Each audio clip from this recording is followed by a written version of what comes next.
ilang taon na siguro, no, for the past 6 years, yung pantulog ko na t-shirt, ito, manipis na to, malambot kasi yung t-shirt. Sinusuot ko parate. Kaya hindi ko talaga nalilimutan si Tatay Digong pag matulog kasi yung t-shirt, ayan o, yung t-shirt namin nung 2019 pa ito.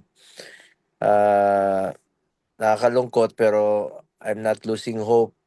Sana bukas mapagbigyan ng Panginoon at pagbigyan ni Allah na mabigyan siya ng interim release para konting ano naman po, pag-asa sa atin lahat, sa mga Pilipino, lalong-lalo na sobrang naghihirap tayo ngayon.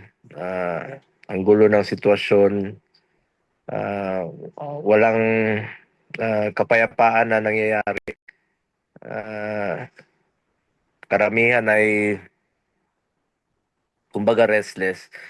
Pero pag nakita natin na nabigyan po ng kalayaan si Tatay Digong, I'm sure magkakaroon tayo ng konting pag-asa at buhay, no, sa gulungan ng panahon ngayon. Sana mabigyan man lang tayo ng pag-asa. Huwag ko tayo mawala ng pag-asa, dasal tayo. Ilang oras na lang po.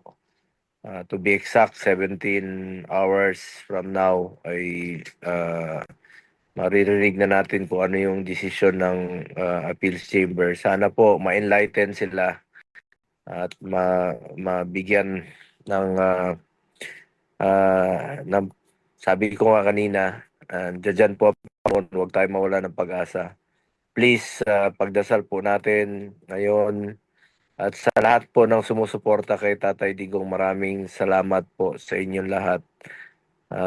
Isa po yan sa tingin ko na magpapabuhay ng loob natin, lalo na sa mga nawawalan po ng lakas sa panahon ngayon, si Tatay Digong. At ako, nalulungkot nga po ako na alam kong hirap siya doon sa kanyang sitwasyon.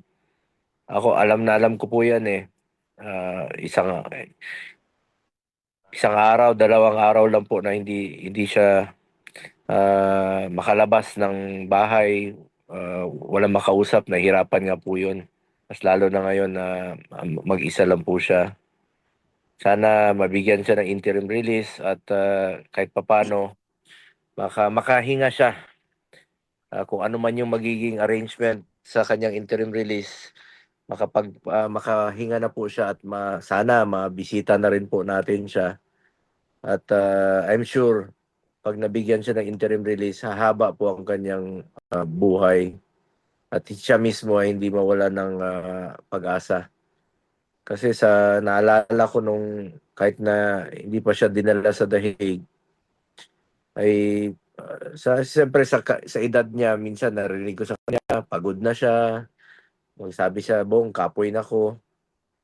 Pero alam ko mas hirap siya ngayon sa kanyang kinaroroonan. Pero pag nakita niya yung Pilipino na sumusuporta sa kanya, siya na mismo po ang kusa na mas hahaba pang kanyang buhay. Talagang natatakot po ako sa kanyang kinaroroonan ngayon na mag-isa siya. Si Tatay Digong noon pa, pag kumbaga sa Bisaya, nalalaay baka ng nalulungkot siya na mag-isa siya. Hindi niya kakayanin yun ng ganun katagal pa, ng ilang taon pa. Hindi niya kakayanin. So sana po ibigay man lang sa kanya yung kanyang ating inaasam na interim release at sana tuloy-tuloy na po na makauwi na siya dito sa Pilipinas at makapaglingkod man lang sa Davao. Yun na lang man, simpleng buhay na lang gusto ni Tatay Digong. Wala nang ibang ninanais yun, kundi mag-serbisyo na lang sa Davao, pakape-kape na lang, ikot-ikot, makita yung mga kababayan natin sa Davao. Ganun lang kasimple ang buhay na gusto ni Tatay Digong. Sana po'y hindi na po ito'y pagkait sa kanya. At ako, hindi po ako nawawala ng pag-asa habang nandiyan dyan ang Panginoon. Dasal po tayo. Once again, thank you very much po sa lahat ng mga nagdasal kay Tatay Digong. Sa mga kapatid nating Muslim, salamat talaga sa inyo sa pagmamahal kay Tatay Digong. Sa lahat no ng PDP members at sa lahat ng mga OFWs na walang sawang andiyan pa pala sila Gladys. Sa lahat na nandiyan dyan ngayon, salamat talaga sa inyo. Ma'am Astra, sila Sek Kusi kanina na nakita ko, sila Attorney Yvette, nandiyan dyan sa headquarters. Salamat sa inyong pagmamahal kay Tatay Digong. Alam naman po ni Tatay Digong na nandiyan dyan po kayo. Yun ang magbibigay lakas loob sa kanya. Kasi ngayon, yung sitwasyon niya, hindi naman niya tayo nakikita, hindi niya tayo naririnig. Mas mahihina yung loob niya. Pero pag nakita niya, marinig niya, at nasa labas na siya, magbibigay lakas loob yun sa kanya na ah, kahit na may edad na siya, ay huwag mawalan ng pag-asa. Mabubuhay muli yung kanyang loob. Kilala ko si Tatay Digong. Ano mo lang siya, i-cheer mo lang siya. Yun ang parati kong sinasabi, boss, cheer up lang, ayaw kawalan ng pag-asa noon pa. Kasi pag mag-isa yun, nalulungkot talaga yun. So please po, bago tayo matulog ngayon, o yung iba hindi po matutulog, salamat sa inyong lahat sa pagmamahal kay Tatay Digong. Ako, sobra pa sa tatay yung turing ko sa kanya. More than half of my life, kasama ko siya. Wala na ako nakitang tatay kung hindi si Tatay Digong na po since 1998. Kaya ngayon, ito pa rin ang t-shirt ko, pantulog na, you know, yan, kami dalawa. Hindi ko siya malilimutan tuwing tulog. Ilang beses ko siyang napapanaginipan, dinadalan ko ng pagkain. Minsan nga parang ordinaryong nagtatrabaho pa rin. Hindi ko na mabilang yung pagkakataong napapanaginipan ko siya. Kaya minsan pagising ko sa umaga, sabi ko sana hindi pa naginip yun. Sana totoo.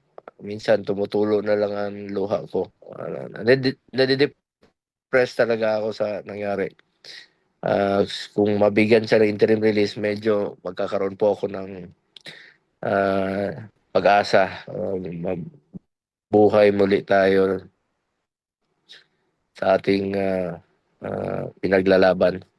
Salamat sa inyong lahat, sa lahat ng PDP members, sa mga kababayan nating nagdadasal sa kanya. Sobrang salamat po sa inyong pagmamahal kay Tatay Digong.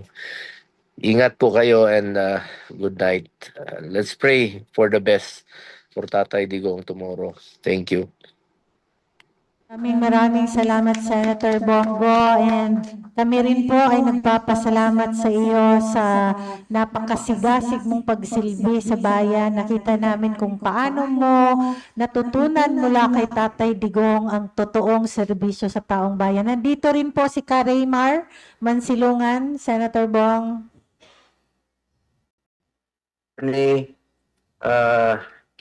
Attorney Masilagan, salamat po sa inyo. Noon pa man hanggang ngayon, nandiyan kayo. Lahat nandito ngayon nakikinig. Salamat sa inyo lahat. Alam ko, mahal na mahal niyo po sa Tatay Digong. Thank you po. Thank you, Senator Bong. Maraming salamat from all the vloggers, the Duterte supporters who are here. We would like to show to you also our appreciation. And before ka po mag-leave from the Zoom, allow us to pray also for you. Maaari po ba naming idalangin ka rin habang nandyan ka before you leave the Zoom? Let us all pray for Senator Bongo as well. Father God, we would like to thank you for this man whom you have given life to, whom you have chosen to serve our country, O Lord, as one of the key leaders, Lord, that will bring us to greater heights as a nation. Father, alam namin na nakikita mo ang kanyang puso, ang kanyang motibo.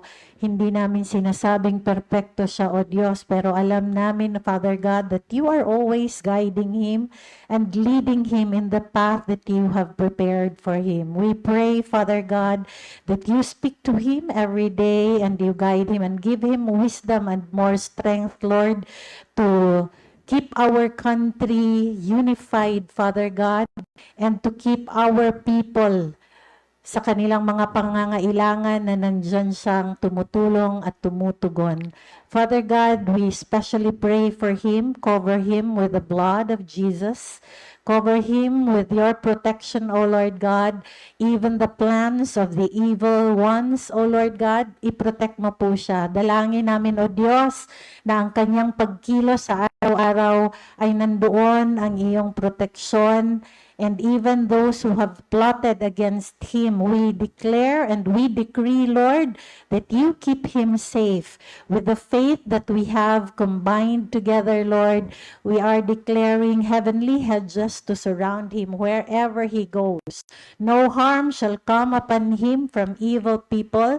No harm shall come to him, O Lord God, from people who would like to be in power, O Lord God, dito sa mundo. Because he trusts in you, we believe, Father God, that his personal relationship with you is growing every day. We are praying, Lord, that Senator Gubongo will continue to surrender his life to you and will continue to deliver, Father God, services to the people and our nation.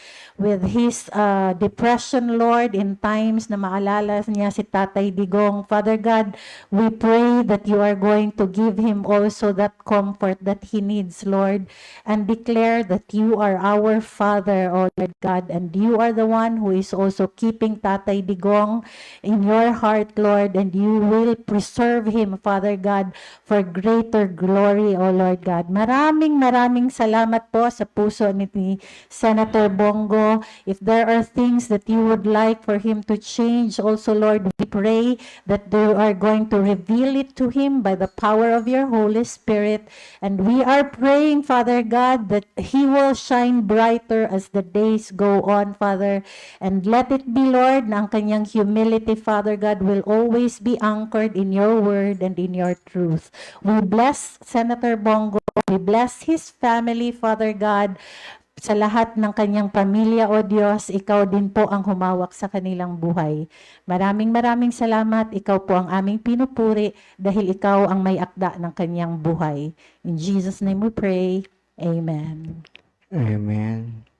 Asin Bongo from the 13 Nation, naala ko din sukad nga nagsugod ka katay sa una, as assistant PE sa imong barkada nga imong gipulihan, ug hantod karon nga naa ako sa Manila, naala ko pa nga nagasuporta sa imo ha.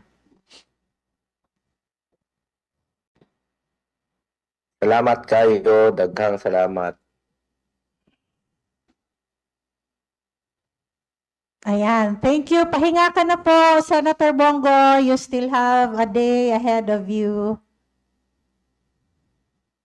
Ayan. Maraming Sen. salamat sa ating Kuya Thank you. Senator Bongo, ang kuya ng ating bansa. Right now, we would like to thank you. We would like to give the floor naman to our Senior Citizens Commissioner and Committee Chairperson of PDP, si Karaymar Mansilungan. Yeah, magandang umaga na po. Na yung bigat, kada kayo amin, masanto siya kabuwasan at kayo amin. Maya paabak po sa mga kapangpangan, maray na aga sa gabos na Bicolano, maupay na aldaw sa mga oray. Mayong buntig sa tanan. Alam nyo, ano po pillar po ako, dapat kanina pa ako pupunta, kaya lang dahil senior citizen, kailangan po yung kailangan matulog muna. So I had more sleep bago pumunta rito.